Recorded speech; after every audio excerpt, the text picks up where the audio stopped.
Hey, how's it going, guys? Welcome to my restaurant and welcome to Chef RPG. So in this video, I'm going to show you guys how to run a highly profitable restaurant if you're just starting out in Chef RPG. I'm going to show you where to get basically everything when you're first starting out. I'm going to show you where to get furniture. I'm going to show you where to get ingredients.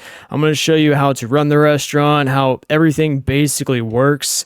If you're just starting out. So yeah, with that being said, let's get right into the video. What I like to do every single day is I like to see what ingredients I need for the day and see if I have all the ingredients kind of stocked up. Always run your most profitable dishes if you can. Now, if I had all the ingredients for this bacon scallop skewer, this rare main course, I would put this as my main course and I would not give them any other option because I would make 416 credits per, meal.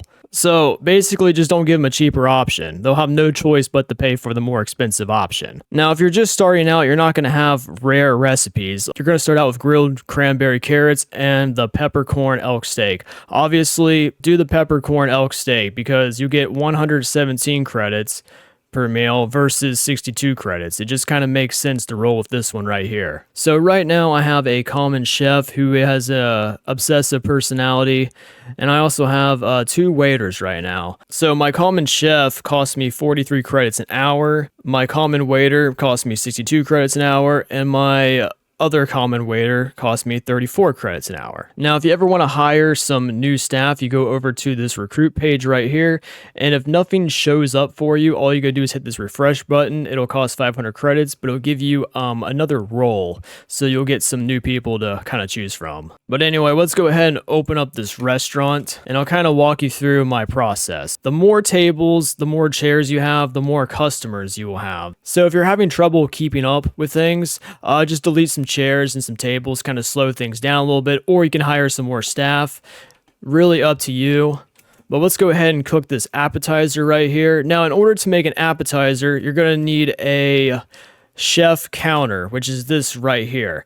Now, once you're done making the appetizer on the chef counter, put the appetizer on a kitchen counter right here. Now, you will get more credits if you turn the mini games on, but I kind of leave them off because I think it makes it a little more cozy, I guess you can say. In order to make drinks, you just got to have a blender. And I'll show you where to get all the blenders and the furniture and stuff like that later in the video. So don't worry if you don't know how to get that just yet. All right, next up, we're making a grilled peppercorn steak. And to do that, you just need a grill. I like to have a little assembly line right here. All right, our cake is done. In order to make a cake, you just need an oven. Now, the sooner the food gets cooked, the faster it gets to the customer.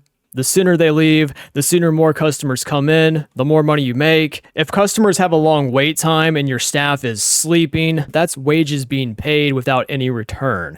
So you just got to keep that in mind, The faster the production is, the more money you're going to make. I definitely recommend having multiple appliances of the same kind.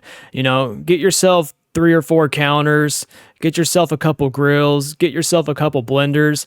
That way you can work while your chef works. And if you have, multiple chefs, they can all work at the same time. And nobody has to stop and wait to do something. See, before, I didn't really have too many counters, and it kind of sucked because I had to literally wait until the waiter got the plate off the counter before I can actually put something on the counter. So it was a mess. Don't do what I did. It was definitely kind of bad. Things are going pretty smoothly right now. We're all being productive. That means more money in my pocket, as Mr. Krabs would say. Now over here in the bottom corner, you'll see your available dishes, and this will tell you how many dishes are currently left. So periodically, I like to keep an eye on this. Now what's really cool about this game is you can kind of set your own hours. Just like in real life, if you were self-employed, you could set your own hours. If I wanted to, I could have kept the restaurant closed all day, and I could have went out and did some foraging or some fishing, whatever I really wanted to do. Gives you that type of freedom. If I want, I could run my restaurant, Monday through Friday, 8 to 6, and spend the evening socializing with people. And maybe take the weekends off and do some fishing and do some foraging. It's totally my choice. I can do whatever I want to do. And if the town goes hungry, it's not my problem. If you have a full house in your restaurant, you're going to want to close the restaurant 2 to 3 hours earlier. Because it does take some time for people to actually leave, unless you force close. If you force close, they'll leave immediately, but you'll lose a little bit of reputation.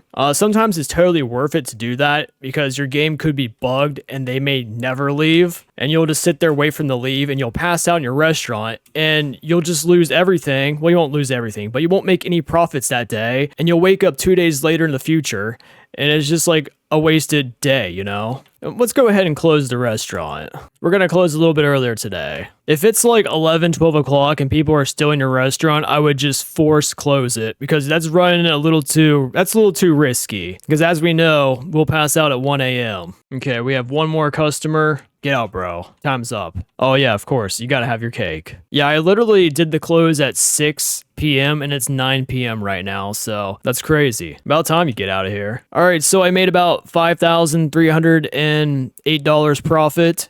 Not bad, not bad. We gained 7,000 credits. Pretty sweet.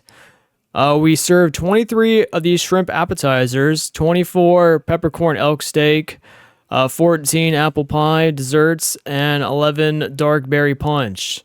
Not bad. 13-hour shift. We definitely need to work on our satisfaction and our dish quality. If I was playing the mini games, I would have had a better dish quality. I'm going to show you guys where to get the ingredients, and yeah, I'm going to show you guys some more tips and tricks.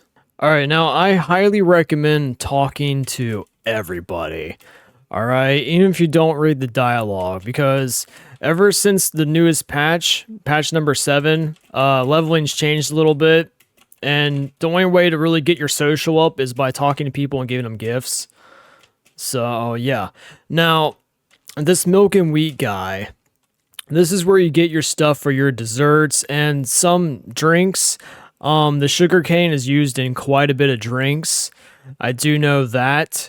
And the cream and the flour, it's used for the desserts like the cupcakes and things that, you know, you bake with, right? Now, I don't know if later on we'll unlock, you know, something to actually make cream and flour, but for right now, starting out, this is where you can get it. Now, making our way down here a little bit, this guy over here, Bowie, here's my best tip for you. Buy all of his shrimp. All right, that way you can make your shrimp cocktails with ease. And look at this, we got a random appetizer recipe. What's really cool is sometimes shopkeepers will have these recipes. So I always check with every single shopkeeper pretty much every day before I start cooking. At least I try to. But yeah, this guy over here, make sure you get an upgraded rod. This is where you can get your rare fishing rod over here. Totally worth it. Now, moving on over here, this is where you can get vegetables and fruits. This lady, Mei Lu, sounds kind of like a Chinese name, kind of. Oh, look at this. Another random recipe. Heck yeah. Now, I'm looking for watercress, and I have not been able to really find any. I need it for a quest. And last time I was here, I bought like 20 watercress, and I still need 10 more for that quest. But yeah, you can get like fruits from this girl right here, cranberries. Cranberries are pretty easy to find. Now this guy over here, this is where you can get meat if you're not really much of a hunter. I prefer to just hunt the meat. But he also sells eggs here too, and some other stuff. Now over here, this is where you can get furniture. Now this guy, he kind of has some weird hours. He's open weekdays, 10 a.m. to 6 p.m. So if you need like stuff for your restaurant, make sure you get it during the week, because you won't be able to do it during the weekend. But you just talk to this guy right here. This is where you can get your kitchen counter, your chef counter, your oven, your cooking stove, barista machine, ice cream maker, grill, blender. Now I recommend starting out to get maybe like 3 or 4 counters. Definitely get enough counters to kind of like make a line in your restaurant. Definitely get like 3 or 4 of each of these. Really just get 1 or 2 of everything. Don't forget to get some tables and some chairs. And yeah, you can also get like balloons and stuff to like decorate your restaurant. Thankfully, this very, very kind person on the internet made this PNG. I'll pull it up on the screen. This is where you can find all the forgeables and stuff like that. It's a little forgeable cheat sheet So yeah, feel free to pause it and look at it or come back to this video whenever you need to find forageables. Just kind of look at this PMG. Shout out to that very nice person on the internet who made that. Let's go ahead and open up these recipes. Oh, sweet. Sea urchin on toast. Nice. And then we got tuna. Yay, we got a tuna recipe. That's actually going to come in handy because I've been catching a lot of tuna. And yeah, anyway, guys, that'll do it for this video. If you like the video, be sure to give it a thumbs up. Greatly appreciate it. I have a lot of good stuff on the way. And yeah, I'll see you next video. Bye.